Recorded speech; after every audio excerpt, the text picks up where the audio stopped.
Mayumuntag sa inyong tanan. Mabuhay ang mga taga-Davao na hindi for sale. Mabuhay ang Pilipino na hindi rin for sale. Ang tanong, handa na ba kayo? Handa na! Handa na ba? Handa! Sabi ko kay Kabsek, dahil hindi ako Bisaya, ano ibig sabihin ng ating title na hakbang? Paki-flash nga ulit title natin. Hakbang ng maisog. Hakbang Ng maisog. maisog. Ang sabi niya, a step for the brave. So sabi ko, tamang-tama ang topic natin ngayon. Dahil ngayong mga panahon, kinakailangan natin ang mga matatapang na maninindigan muli laban sa puwersa ng katiliman. Yes!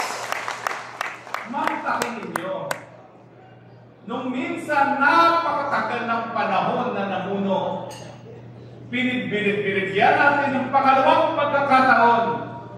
At doon sa pangalawang pagkakataon, mukhang uulitin muli ang kasaysayan.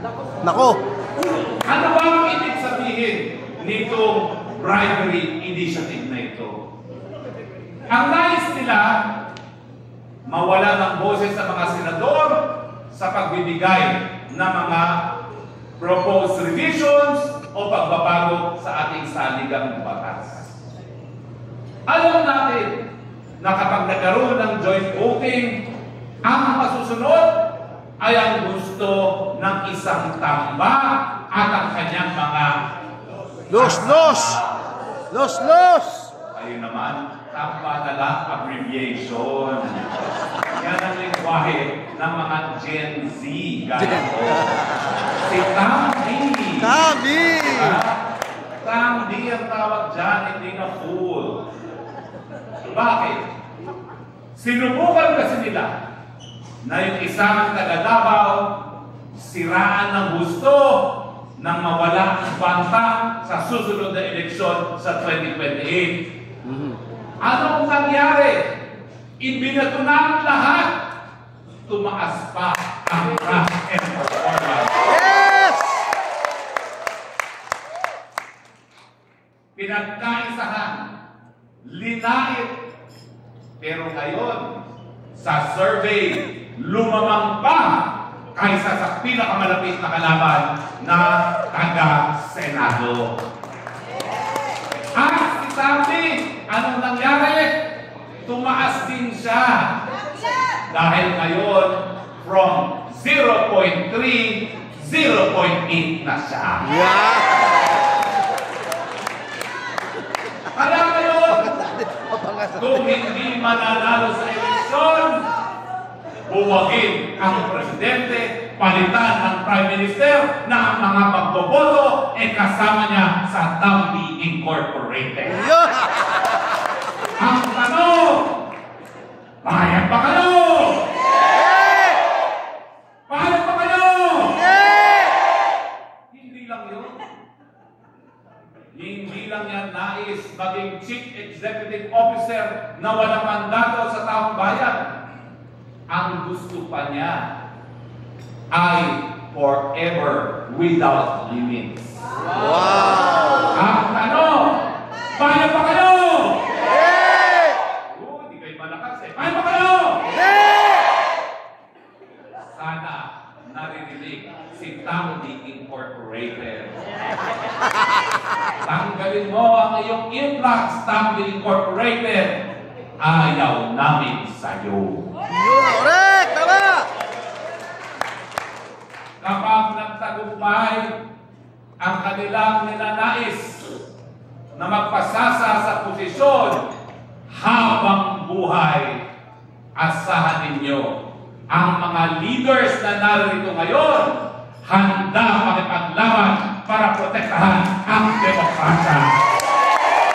Kaya ang tanong ulit, handa na ba kayo? Yes! Handa na ba kayong makibaka? Handa ba kayong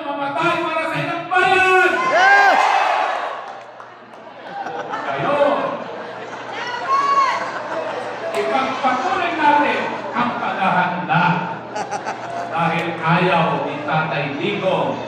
Ayaw ni Inday Sara ng mga mamumuno sa susunod na mga panahon ay hindi handa sa kanilang katungkulan. Kaya bago mag-rally, nag-aaral muna ang mga leaders ng pagbabago. Yes!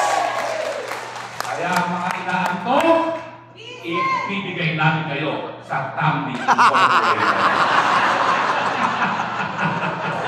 Diba? Ang mga antokin, doon kayo kay Tambi. Para naman maging 0.081 ang kanyang boboto sa kanya bilang presidente. Kung ako yan, na 0.8 ang boboto, tatanong na lang ako sa tulay papunta sa Pasig River. Pero kinakailangan ipagtuloy na ang pagpapaganda dahil kinakailangan handa tayong lahat mamuno para magkaroon ng tunay na pagbabago para sa sambayanang Pilipino. Handa na ba kayo? Pag natulog kayo, natulog kayo sa akin. Ang talagang tapit sa akin, malapit sa puso. Etong dahilan kung bakit ako po ay tumanggap ng tawag ng ating pinakamagaling na presidente sa Pilipinas, Tatay Digong, na maglingkod bilang kanyang kakaksalita. Ang sabi ko, siya ang kaisa-isang presidente na tinaguyod ang pangnasyonal na interes ng mga Pilipino pagdating sa paglabas na relasyon. Siya ang nanindigan para ibalik ang dignidad ng Pilipino para sabihin, kayong mga dayuhan na inapir aking inang bayan, tapos na ang inyong mga maliligayang araw. Sa aking administrasyon, ang aking isusulong ang interes ng walang iba kung hindi ang interes ng mga Pilipino.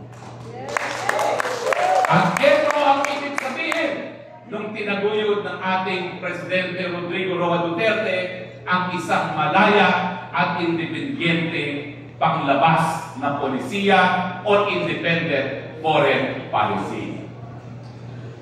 Ano ba ang kapangyarihan ng Presidente sa larangan ng panlabas na relasyon? Ito ay isang desisyon ng Korte Suprema sa isang kaso na aking hinain. Sa ngalan po ni dating Senador Nene Pimentel na galing po dito sa Mindanao. Kung buhay si Nene Pimentel, ang sasabihin niya, mabuhay ang aking kapartido Rodrigo Roa Duterte. Kung buhay si Nene Pimentel, ang sasabihin niya, mabuhay si VP Inday Sara Duterte. Ang sabi ng kataas-tasang hukuman, ano ang papel ng presidente sa larangan ng panlabas na relasyon? Ang sabi niya, bilang pinuno ng bayan, siya lang at tanging siya lang ang merong pakialam sa eksternal na relasyon ng bansa. Siya lang ang tanging representante ng bansa pagdating sa mga dayuhang bansa. Siya ang arkitekto ng panglabas na relasyon at siya rin ang spokesman ng bayan pagdating sa mga international affairs. Dahil dito, siya ang merong otoridad para makipag-deal sa mga foreign states at gobyerno. Siya ang kumikilala sa mga gobyerno at bansa. Siya ang nagkakaroon ng relasyon sa ibang bansa. Siya ang pumapasok sa mga tratado. At siya ang nagtatransact ng business of foreign relations. Pagdating sa treaty making, siya at siya lang ang pwedeng mag-negotiate sa ibang bansa. Ang sabi ng Korte Suprema dito sa kaso nito, ang desisyon kung papasok ang Pilipinas sa isang tratado ay tanging desisyon ng Presidente. At sa kaso ng Pangilinan, ang sabi din ng Korte Suprema nung kinuwestiyon ng mga magagaling na senador na yan ang desisyon na umalis ang Presidente Duterte sa International Criminal Court gaya ng kapangyarihan ng Presidente na magdesisyon kung papasok sa isang tratado, ang desisyon kung aalis sa isang tratado, tanging Presidente lang ang makapagdesisyon. Sa ating saligang batas, sabi ng Korte Suprema, siya lamang ang pwedeng pumasok sa tratado at ang papel ng mga mababatas ay sa pamamagitan lamang ng Senado. Dahil ang Senado, lahat ng mga tratado kinakailangan sila ay mag-concur ng 2/3 ng miyembro ng Senado. Bagamat ang Presidente ang kaisa-isahang arkitekto ng panlabas na relasyon, hindi niya decision lang ito dahil binigyan din siya ng mandato ng taong bayan na kung anuman ang pulisiya na papasukin mo, dapat sang-ayon ito sa ating saligang batas. Ano naman ang sinasabi ngayon ng ating saligang batas? Unang-una, kinakailangan ang pulisiya mo ay independyente. Pangalawa, kinakailangan sa iyong panlabas na relasyon, ang unang-unang konsiderasyon ay ang pambansang soberenya, ang territorial integrity, ang interes ng Pilipino, at ang karapatan maging malaya at independyente. Ibig sabihin, bagamat ikaw ang tanging arkitekto ng foreign policy, kinakailangan ang iyong bubuing pulisiya, independyente, sang-ayon sa soberenya ng bayan, pinoprotektahan ang ating teritoryo, at tinataguyod ang pangnasyonal na interes. So maya-maya, iisa-isahin natin ang mga maiinit na issue pagdating sa panlabas na relasyon at tatanungin natin ano na ang nangyari doon sa pulisiya na sinimulan ng ating Tatay Digong at kung ang mga pulisiya ngayon ay sang-ayon sa pambansang soberenya at lalong-lalo na kung sang-ayon ito sa pangnasyonal na interes. Meron pang pangalawang probisyon na naglilimita sa anong pwedeng gawin ng Presidente sa panlabas na relasyon. Ito po ay nagsasabi na ating tinatakwil ang gera o paggera bilang instrumento ng ating pangnasyonal na pulisiya at tinatanggap natin ang mga prinsipyo ng panglabas na batas o international law bilang kabahagi ng ating batas para bagang sila'y domestic na batas. At tayo po ay sumasang-ayon sa pulisiya ng kapayapaan, pagkapantay-pantay, katarungan, kalayaan, pagtulungan, at pagkakaibigan sa lahat ng bansa. Isa-isahin natin ngayon ang mga issues at ikumpara natin ang pulisiya ni Tatay Digong at ni PBBM. Nung una, ito po ay unang buwan ng Hunyo, matapos manumpa ang PBBM, siya po ay nagsalita sa isang pulong, Executive Secretary pa si Secretary Vic. Pasensya na kayo, hindi ko na kayo nabatik, mga kasama ko dito ha. Excited kasi ako eh. Excited ako kung malaman na handa na ba kayo? Sandali pa lang ako, hinanamisyon ako, maantok na kayo ha. Handa na ba kayo? Ang sabi niya, wala daw magiging pagkakaiba sa panlabas na relasyon. Ang sabi niya, pinaka-importanting partner pa rin natin ang ating kapitbahay na China. Buo naman ang tiwala ko na palibasa naging mabuting relasyon natin sa China bagamat tayo may sigalot na ito nga po ay magkakaroon ng katuparan. Hindi ko po alam ang nangyari, pero matapos po ang kanyang pag-address sa United Nations sa New York at bumalik ng Pilipinas, na iba na po ang ihip ng hangin. Matapos yung kanyang pagtatalumpati sa United Nations, ang tawag niya sa mga nagnanais na mabuting relasyon sa China, mga traidor. Lahat ng susuporta sa China, hindi raw nagmamahal sa bayan. At siyempre, nagulat ang lahat dahil bagamat sila mismo ay nabudol ng mga Amerikano na nung minsan dadalhin daw sila sa Ilocos at dinala naman sila sa Hawaii. Hawaii ang kanyang naging BFF ngayon ay mga Amerikano. Ano ngayon ang pagkakaiba ng pulisiya ni Tatay Digong at ni PBBM pagdating sa Amerika?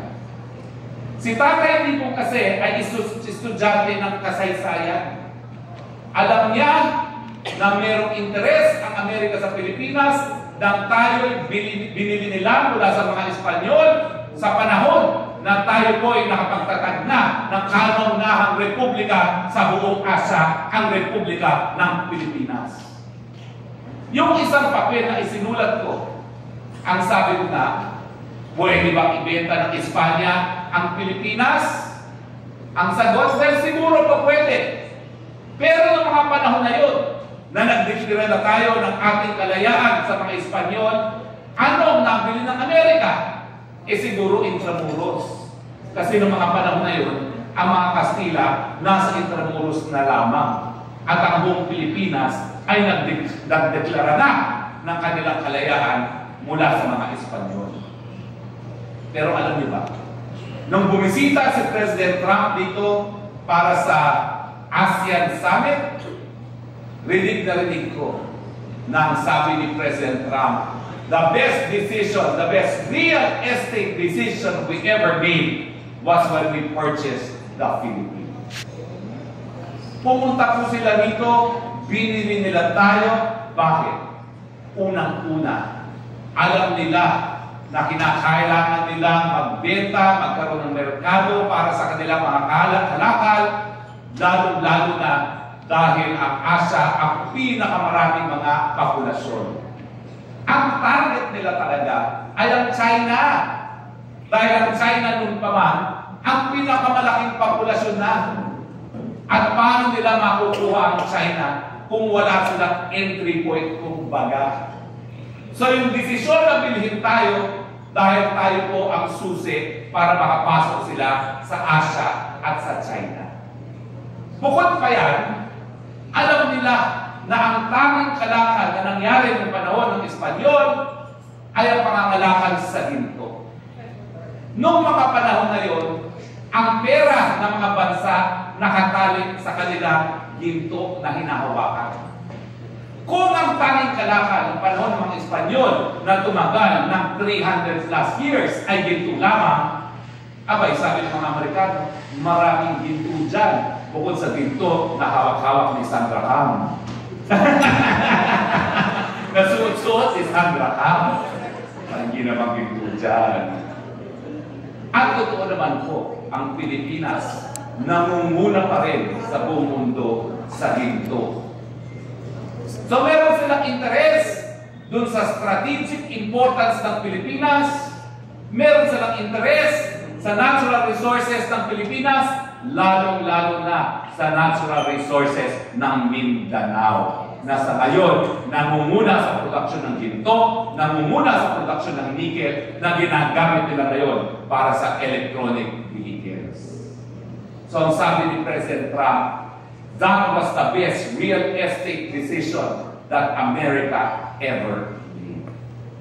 Kaya nga nung tayo nag-alma at lumaban, gaya ng lumaban tayo sa mga Espanyol, sa kasaysayan ng buong mundo, yan po ang pinakamalalang paglabag sa umiiral na batas pag merong digmaan, ang batas na pangtao o international humanitarian law.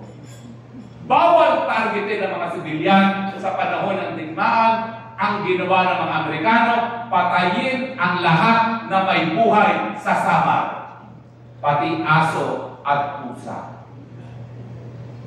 Bawal targetin ang mga sibilyan na mga infrastruktura na kinakailangan para mabuhay ang sibilyan na populasyon. Itinarget pa rin nila pati ang mga supply ng tubig para mauhaw at mamatay na sa uhaw ang mga Pilipino. Sa katotohanan, ginawa po nila ito. Linasin pa nila ang mga pinanggagalingan ng tubig ng mga Pilipino. At siyempre, bago patayin, ginahasa muna ang ating mga kababaihan. Alam po yan ni Tatay Digong. Kaya paulit-ulit niyang sinasabi na ang digmaan sa palit ng Pilipinas at ng Estados Unidos ang isa sa pinakamadugong digmaan at ito ang pinakamalalang paglalaki sa batas na pantao na umiiral kapag mayroong labanan. Hindi pa po nababago yan. Bagamat second runner-up na ngayon ang pagbomba ng Israel sa Gaza Strip. Pero second place pa lang sila. Pilipinas pa rin ang pinakamalala. Ewan ko kung alam nyo ha, pero yung pamamagitan, yung isang form ng torture na inimbento ng Amerikano, dito nila sa Pilipinas, unang na-invento yung waterboarding.